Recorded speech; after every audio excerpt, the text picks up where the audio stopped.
नमस्कार मंडळी, सर्वांचं या व्हिडिओमध्ये सहर्ष स्वागत. मित्रहो, दुधातील भेसळ रोखण्यासाठी जिल्हास्तरीय समिती महाराष्ट्र शासनामार्फत गठीत करण्यात आलेली आहे. ही समिती नेमकी कशी असेल आणि या समितीचं कार्य काय असेल याबद्दल आपण या व्हिडिओच्या माध्यमातून माहिती घेऊच. तत्पूर्वी आपण या चॅनलवर नवीन असाल तर चॅनलला सबस्क्राईब करा आणि बेल आयकॉनला प्रेस करा, म्हणजे असेच नवनवीन माहितीपूर्ण व्हिडिओ आणि शासन निर्णय आपल्यापर्यंत सहज पोहोचतील. मित्रहो, महाराष्ट्र शासनाच्या कृषी पशुसंवर्धन, दुग्ध व्यवसाय विकास व मत्स्य व्यवसाय विकास विभागामार्फत गेल्या वर्षी 28 जून 2023 रोजी दूध भेसळ रोखण्यासाठी जिल्हास्तरीय समिती गठीत करण्याबाबतचा शासन निर्णय जारी करण्यात आलेला आहे.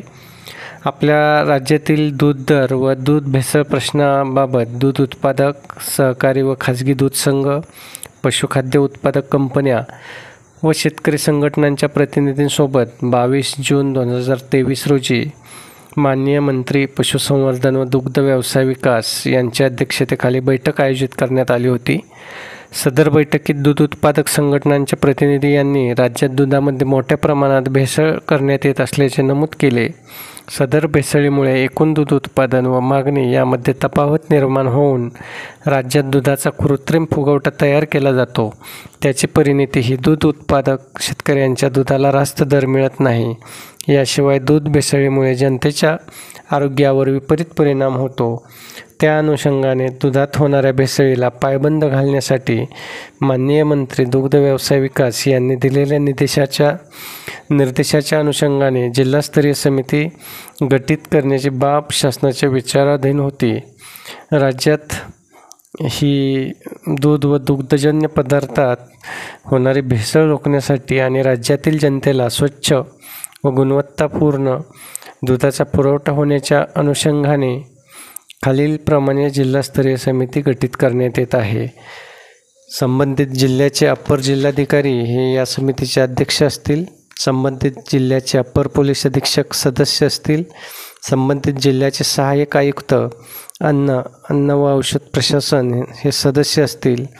तसेच जिल्हा पशुसंवर्धन उपायुक्त हे सदस्य असतील. उपनियंत्रक वैधमापनशास्त्र सदस्य असतील. तर जिल्हा दुग्ध व्यवसाय विकास अधिकारी हे सदस्य सचिव असतील. आता ह्या समितीची कार्यकक्षा नेमकी कशी असेल? दूध व दुग्धजन्य पदार्थातील भेसळ रोखण्यासाठी उपरोक्त समितीने धडक तपासणी मोहीम हाती घ्याव्यात. दूध व दुग्धजन्य पदार्थ भेसळीत सहभागी असणाऱ्या व्यक्ती आस्थापनाविरोधात प्रथम खबरी अहवाल FIR नोंदवून कारवाई करण्यात यावी. यामध्ये दूध भेसळ करणाऱ्या व्यक्तीबरोबर भेसळयुक्त दूध किंवा दुग्धजन्य पदार्थ स्वीकारणाऱ्या व्यक्ती आस्थापनेसह आरोपी करण्यात यावे. या समितीमार्फत करण्यात येणाऱ्या कार्यवाहीचे संनियंत्रण आयुक्त दुग्ध व्यवसाय विकास व आयुक्त अन्न व औषध प्रशासन यांच्यामार्फत संयुक्तपणे करण्यात यावे. या अंतर्गत करण्यात येणाऱ्या कार्यवाहीचा प्रगती अहवाल शासनास दर 30 दिवसांनी सादर करावा. तर अशा प्रकारे ही जिल्हास्तरीय समिती महाराष्ट्र शासनाने नेमलेली असून याप्रमाणे कार्यपद्धती या समितीची असणार आहे. तरी भविष्यात मित्रहो, आपल्या राज्यातील जनतेला भेसळमुक्त आणि उच्च व गुणवत्तायुक्त दूध मिळेल याची खात्री किंवा ग्वाही याची खात्री आपण बाळगायला हरकत नाही. नक्कीच ही समिती त्यांचं कार्य चांगल्या पद्धतीने करेल आणि जनतेला चांगलं व गुणवत्तायुक्त दूध देण्याचा प्रयत्न करेल. मित्र, व्हिडिओ आवडला असेल तर व्हिडिओला लाईक करा.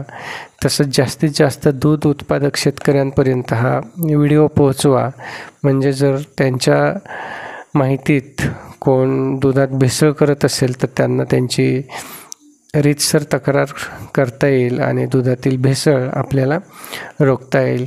मित्र, चॅनलवर नवीन असाल तर चॅनलला सबस्क्राईब करा आणि बेल आयकॉनला प्रेस करा. धन्यवाद.